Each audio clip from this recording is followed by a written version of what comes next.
When Mac's execution on a busy motorway and Fiona's relentless pursuit of justice collided, they uncovered a chilling secret, one that would expose a hidden puppet master pulling strings behind the scenes, turning friends into enemies and tearing the city apart. In the early 2010s, Glasgow wore a mask of calm. Once infamous for its gangland reputation, the city had taken great strides to clean up its image. The days of razor gangs and street brawls seemed like a distant memory. Tourists wandered the streets of Merchant City, students filled the bars of the West End, and police reports suggested a steady decline in violent crime. But beneath this polished surface, trouble was quietly brewing. While traditional crime families faded or went legit, a new generation of criminals was rising, more organized, more strategic, and far more dangerous. These weren't the old-school thugs who ruled over housing estates with fear and intimidation.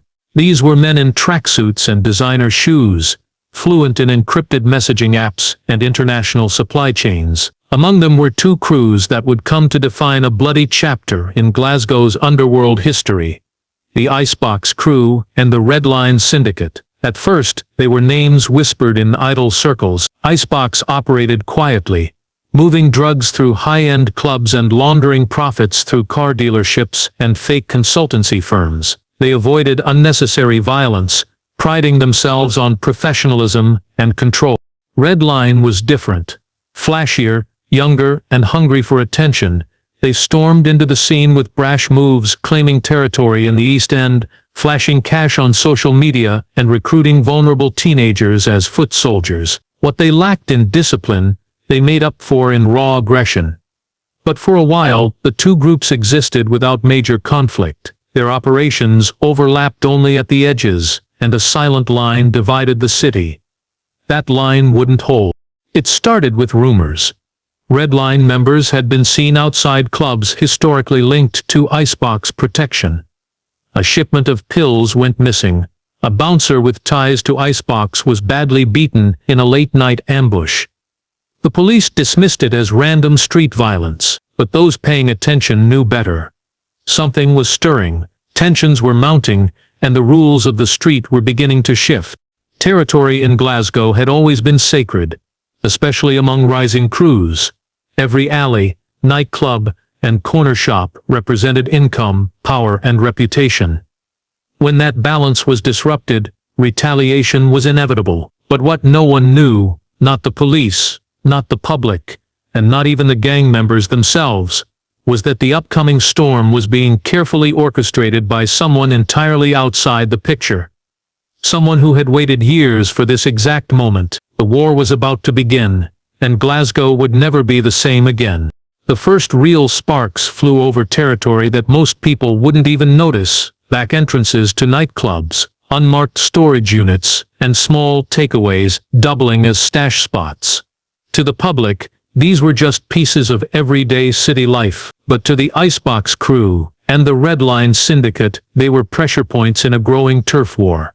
Clubland in Glasgow had become one of the most valuable markets in the city's underground economy. Every weekend, thousands of people poured into venues across Hall Street, the Merchant City, and Finiston. With that came a flood of money from drugs, illegal entry fees, and private security contracts run by off-the-books enforcers. The Icebox crew had locked down much of this ecosystem. They didn't just deal drugs, they managed the flow. Their members posed as club promoters and door supervisors, quietly moving MDMA, cocaine, and ketamine through trusted contacts. They paid off managers, kept violence low, and ran their operation like a business. For a long time, no one challenged them. That changed when the Red Line Syndicate set its sights on the same nightlife scene. They weren't interested in deals or compromises. They sent in muscle, picked fights with Icebox security, and undercut prices by flooding venues with cheaper pills. Their goal was simple: disrupt the balance and claim control by force. The first serious clash happened outside a well-known club in the city center. A Red Line runner tried selling directly to punters in a queue already watched by Icebox spotters. A fight broke out. Bottles were thrown. One man ended up in hospital with a fractured jaw. It made the local news, but only as a late-night disturbance. Behind the scenes, however, both gangs saw it as an escalation. What had once been a cold war was turning hot. In response, Icebox retaliated in quieter ways. They leaked tip-offs about redline stash houses to police. They paid informants to sabotage drug deals. Redline, in turn, targeted Icebox dealers in broad daylight, slashing tires and threatening family members. Each move demanded a counter. Neither side wanted to appear weak. Within weeks, areas of the city became no-go zones for rival members. Streets were watched, phones were monitored. And yet arrests remained rare. These weren't street-level gangs anymore. They were turning into something more coordinated, more elusive. What made it worse was that the violence wasn't being contained. Civilians were starting to get caught in the crossfire. And with both groups pushing deeper into each other's strongholds, the war was no longer about profit. It was about pride, and pride would prove far more deadly. It was fire that marked the beginning of open war.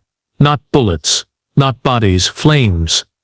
In the early hours of a cold March morning, a safe house linked to the Red Line Syndicate was engulfed in a blaze that lit up the Govan skyline. Neighbors reported hearing glass shatter just before the flames spread, followed by the unmistakable pop of accelerants catching. By the time fire crews arrived, the building was almost gone. No one was inside at the time, but the message was unmistakable. Someone had sent a warning. Just days later, that warning turned into something far more brutal. A mechanic's garage in Maryhill, known by police to be a quiet front for the Icebox crew's laundering operation, was set on fire in the middle of the afternoon. 2 workers were inside. One escaped with burns, the other died before help arrived. The flames weren't just destructive, they were personal. Each blaze marked territory, humiliation, and revenge. What followed was a steady, terrifying escalation. Vehicles were torched across the city, often in clusters, sometimes with drivers still in them. Empty buildings associated with both gangs were targeted and set ablaze. Petrol bombs were thrown through the windows of known gang affiliates. It didn't matter if family was home. It didn't matter who was watching. The message was the same: no one was safe. The firebombings became a signature, and the city started to take notice. News reports cautiously referred to a suspected gang feud. Local business owners kept quiet, fearing retaliation, but those living in the heart of the affected areas, Postle Park, Govan Hill, Dennistoun, knew exactly what was going on. It was a war, and it was being waged openly, with no regard for who might get hurt. Despite increased police patrols, few arrests were made. CCTV footage was often missing or conveniently obscured. Witnesses refused to talk, and every time one gang suffered a loss, they responded within days, sometimes hours. There were no negotiations, no sit-downs, just silent, systematic retaliation. And for the first time in years, Glasgow began to feel like the old city again, edgy, unpredictable, dangerous. But something didn't sit right with those watching closely. The fires were too precise, the timing too convenient. In several cases, buildings were destroyed just before major drug shipments were supposed to arrive. Shipments that then went missing entirely. It was almost as if someone else was watching both gangs, pushing them further apart, while quietly profiting in the background. The chaos was growing, and behind the smoke, a hidden hand was already tightening its grip. It was just after lunch, on a Thursday, when chaos hit the M8 motorway. The sun was out, traffic was moving steadily, and then, without warning, shots rang out between 2 moving cars. Drivers swerved in panic. Dashcam footage later showed a black BMW weaving through traffic, pursued closely by a silver Audi. From the passenger side of the Audi, a masked figure leaned out and opened fire. Within seconds, the BMW lost control, smashed into the central barrier, and came to a halt. Its driver, a mid-level Icebox crew lieutenant named Marcus McDonnelly, was already dead. The audacity of the attack stunned Glasgow. This wasn't a back alley hit or a late-night ambush. This was a broad daylight execution on one of Scotland's busiest roads. The police response was immediate, but by the time they arrived, the shooters were gone. Witnesses gave vague descriptions. Shell casings were found scattered across the asphalt. Traffic cameras failed to capture clear plates, and once again, no arrests were made. News of the ambush spread quickly across the city. Social media lit up with footage from shaken commuters. The mainstream press tried to keep the details vague, citing a possible gang-related incident. But everyone knew what it was. Red Line had struck again, and they hadn't bothered hiding it. They had escalated the war in the most public way possible. Inside the Icebox crew, the hit on Mac wasn't just a loss. It was a humiliation. He wasn't just a street dealer. He handled logistics, managed club payouts, and had connections stretching into Edinburgh. His murder sent a message that Red Line was willing to hit high-ranking members, no matter the risk. Icebox responded immediately, but not with violence, at least not at first. They tightened their ranks, locked down their safe houses, and quietly began planning something much bigger. Meanwhile, the police were under pressure. The attack on the motorway had brought public panic. There were calls for action in Parliament. A task force was formed, focused solely on stopping the violence between the two gangs. Officers were pulled from other departments, surveillance teams were expanded, but despite the increased efforts, nothing stuck. Both crews had gone deeper underground, using encrypted apps, burner phones, and intermediaries to communicate. But what investigators didn't realize yet was that both gangs were being manipulated. The level of coordination in recent attacks, the sudden availability of new weapons, and the eerie timing of certain moves hinted at something else. Someone with a broader view, someone outside the usual gang structure, was feeding information, controlling timing, and benefiting from every blow. The motorway shooting wasn't the peak of the war, it was just the turning point. The more detectives studied the violence, the more something felt off. The attacks, while brutal, weren't chaotic. They were timed with eerie precision. Safe houses hit just days before major drops. Key players eliminated hours before they were scheduled for meetings or travel. It wasn't random gang warfare anymore. It was chess, and someone was playing both sides. Patterns began to emerge. Burner phones used by Icebox and Red Line members were pinging the same temporary cell towers. Firebomb attacks occurred in identical patterns, even when the targets were on opposite ends of the city. In one case, CCTV footage from two unrelated incidents showed the same make and model of getaway vehicle, with identical damage to the rear panel. The gangs, supposedly bitter enemies, were somehow moving in synchrony. It didn't make sense. Then came the first real clue, an encrypted message found on a seized Red Line burner phone. It was traced to a ghost account, with no direct links to any known gang member. The message was simple: drop the package. Wait 72, repeat. It was signed off only with the name Greycoat. At first, officers thought it was code for a drug deal, but the name kept coming up on Icebox devices, in bank transfers flagged by cybercrime analysts, and whispered by terrified informants. No one seemed to know who Greycoat was, but everyone understood what the name meant: power, silence, and control. The strangest part was that neither gang seemed to question Greycoat's orders. Whoever this person was, they weren't part of the internal hierarchies, yet they had authority. Both sides obeyed, sometimes even when it went against their own best interests. On more than one occasion, violence would abruptly stop after a message was sent. Plans were scrapped, drops were rerouted. It was as if the gangs had become tools pieces in a much larger game. Detectives were baffled. Traditional gang conflicts didn't work like this. Turf wars were messy, emotional, and reactive. This was something else entirely. It had structure, funding, and a chilling level of detachment. Cybercrime units dug deeper into the digital trail, tracing shell accounts, cryptocurrency wallets, and encrypted forums. And though they couldn't pinpoint a location, they found links to international weapons markets, offshore bank accounts, and historical criminal networks dating back decades. This wasn't just Glasgow's problem anymore. It was global. And whoever Greycoat was, they had been planning this for a long time, patiently, methodically, and without ever showing their face. The war between Icebox and Redline had never been about rivalry. It was about control, and both.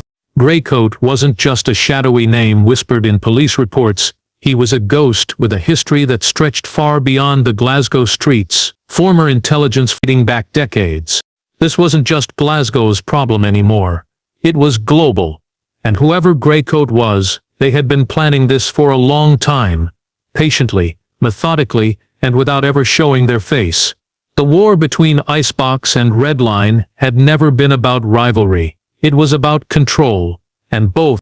Greycoat wasn't just a shadowy name whispered in police reports. He was a ghost with a history that stretched far beyond the Glasgow streets. Former intelligence files pieced together by persistent investigators revealed that Greycoat had once been part of a secretive branch within MI5 during the turbulent night. His real name remained classified, but records showed he was a skilled operative, specializing in infiltration and covert operations against organized crime and paramilitary groups in Scotland. After a controversial mission went sideways in the late 90s, Greycoat disappeared from official records, presumed dead or retired. But retirement was far from the truth. What Greycoat had done was reinvent himself. Using the skills, contacts, and networks he had built as an intelligence agent, he quietly stepped into the criminal underworld. Unlike the street-level gangsters, he operated from the shadows, creating a web of influence that stretched from Glasgow to Eastern Europe and beyond. His expertise in information warfare allowed him to manipulate rival gangs, law enforcement, and political figures alike, all while remaining invisible. Through front companies and complex money laundering schemes, Greycoat controlled arms shipments that fed both the Icebox crew and the Redline Syndicate. This meant he profited no matter who won the turf war. His goal wasn't loyalty to either gang. It was to keep the conflict alive, ensuring constant demand for weapons, drugs, and protection. Police analysts uncovered evidence linking him to a series of shell corporations used to funnel millions of pounds in illicit cash. More disturbing was the revelation that Greycoat's influence reached deep into Scotland's law enforcement. Corrupt officers, knowingly or not, had been feeding him information for years. Some were blackmailed, others motivated by greed. His network wasn't just criminal, it was political and institutional. The gang war was a carefully controlled operation, designed to distract authorities and maintain his grip on power. Despite the mounting evidence, catching Greycoat proved almost impossible. He used cutting-edge encryption, false identities, layers of intermediaries to shield himself. Attempts to infiltrate his network often led to dead ends or worse, danger for those involved. Even the most experienced undercover officers found themselves outmatched by a man who seemed always one step ahead. Greycoat's story was a chilling reminder of how the old world of espionage and the new world of organized crime could merge. His role as a puppet master behind Glasgow's violent gang war revealed a conspiracy far older and more complex than anyone had imagined. As the city struggled to regain its peace, Greycoat remained the ghost at the heart of the conflict, untouchable, unseen, and deadly. The investigation into the gang war took a sharp and unexpected turn, when it was revealed that the conspiracy stretched deep into the very institutions meant to protect the city. Among the shocked revelations was the involvement of a veteran detective, a man once respected for his dedication and years of service on the gang task force. His name was known to many in law enforcement circles as someone who had worked tirelessly to combat organized crime, but behind the badge, he was playing a dangerous double game. This detective had long-standing ties to Greycoat, connections that dated back decades to a time when both operated in the shadowy world of covert intelligence and criminal informants. Records uncovered during the inquiry showed that he had deliberately leaked sensitive information to Greycoat, helping the puppet master stay one step ahead of the police. The detective's role was far from passive. He actively misled investigations, steering attention away from key players while facilitating Greycoat's control over the gangs. His betrayal was more than professional. It was personal. Trusted colleagues were blindsided by his actions, unable to reconcile the man they knew with the traitor uncovered. During the investigation, it became clear that his motivations were complex, a tangled mix of old loyalties, coercion, and greed. There were even whispers that some of his family members had been threatened, forcing him into compliance. Yet despite the pressures, he had chosen to protect the criminal network rather than the city he swore to serve. This revelation shook the police force to its core. It raised uncomfortable questions about corruption and the blurred lines between law enforcement and criminal enterprises. The very people who were supposed to stop the violence had been enabling it. Public confidence in the police was deeply damaged, and calls for reform grew louder. The detective was arrested and charged with multiple offenses, including obstruction of justice and conspiracy to commit organized crime. As the truth came out, it became clear that this was not just a story about street gangs. It was a tangled web involving intelligence agencies, law enforcement, and criminal masterminds. The detective's role as a double agent was a crucial piece of the puzzle, explaining how Greycoat managed to manipulate both sides of the gang war so effectively. With his arrest, the fragile facade protecting Greycoat's operation began to crumble. But it also unleashed chaos within the gangs, who now faced the reality that their war had been orchestrated from above.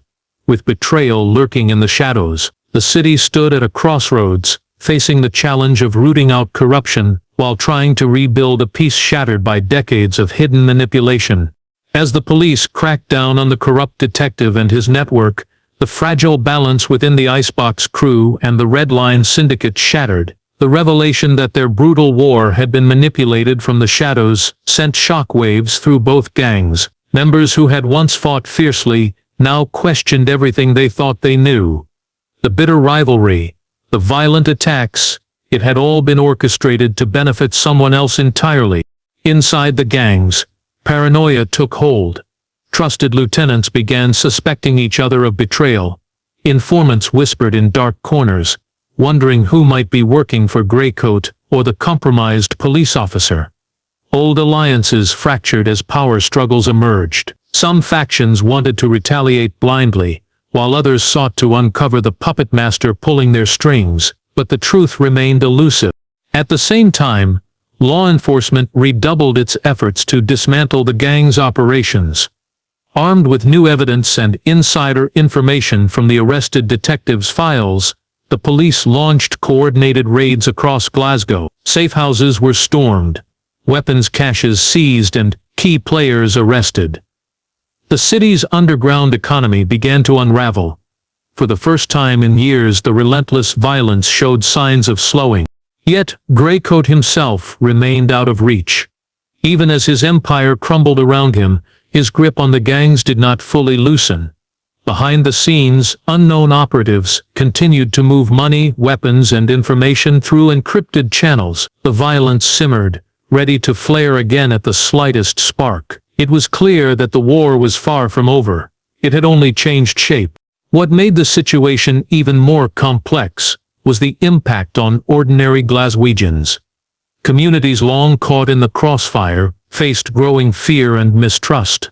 Businesses closed early, streets emptied after dark, and parents kept their children indoors. The scars left by years of gang warfare were visible in broken windows, abandoned buildings, and silent playgrounds. Amid the chaos, a new generation of voices began to rise. Grassroots activists, community leaders, and former gang members spoke out against the violence. They pushed for investment in education, social programs, and policing reforms aimed at breaking the cycle of crime. Their message was clear.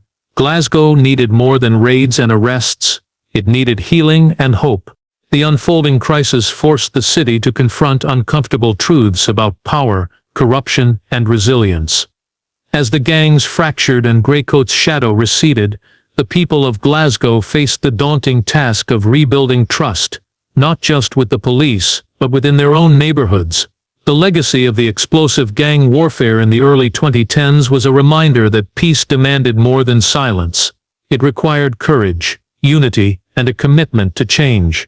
In the months that followed the arrests and raids, Glasgow entered a tense period of uneasy calm.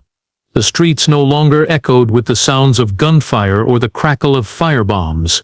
But the wounds ran deep.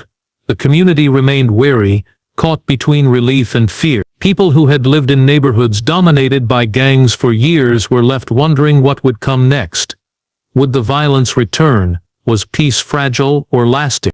For law enforcement, the challenge shifted from confrontation to reconstruction.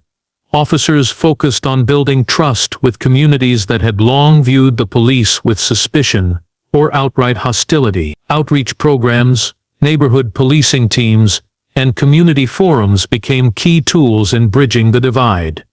Detectives continued to chase down the last links in Greycoat's network, but without the corrupt detectives' protection, the trail grew cold in some areas. Greycoat remained an enigma, elusive as ever. Meanwhile, former gang members faced difficult choices. Some chose to leave the violent life behind, joining rehabilitation programs or community initiatives aimed at breaking the cycle of crime. Others struggled with loyalty, pride or fear, unable to detach from the power and identity the gangs had given them. The city's social fabric was frayed, and healing would take years. The media began to tell new stories, ones focused not on bloodshed, but on resilience and renewal. Documentaries, articles and local broadcasts highlighted grassroots efforts. Youth centers offering alternatives to gang life, community gardens replacing derelict lots, and neighborhood watches keeping streets safer. These initiatives faced hurdles. Funding was tight, and skepticism lingered, but they sparked hope. Yet, beneath this surface of recovery, old tensions lingered. Small-scale disputes flared up occasionally, reminding everyone that the scars of the past were not easily erased. The gangs that remained operated more discreetly, aware that the city's eyes were watching. The question of who truly held power in Glasgow's underworld was no longer clear-cut. In academic circles and think tanks, the Glasgow gang war became a case study in the complexities of modern organized crime, how global forces, local grievances and covert manipulation intertwine. Experts debated the role of intelligence operatives like Greycoat in fueling conflict and how corruption within law enforcement can undermine justice. For the people of Glasgow, the gang war of the early 2010s became a painful chapter, but also a turning point. It exposed vulnerabilities, tested resilience, and forced a reckoning with old systems. The city's story was far from over, but the lessons learned offered a chance to build a safer, stronger future. The war might have ended, but the fight for peace had only just begun. Years after the brutal gang war finally quieted, Glasgow still carried the weight of what had happened during those violent years.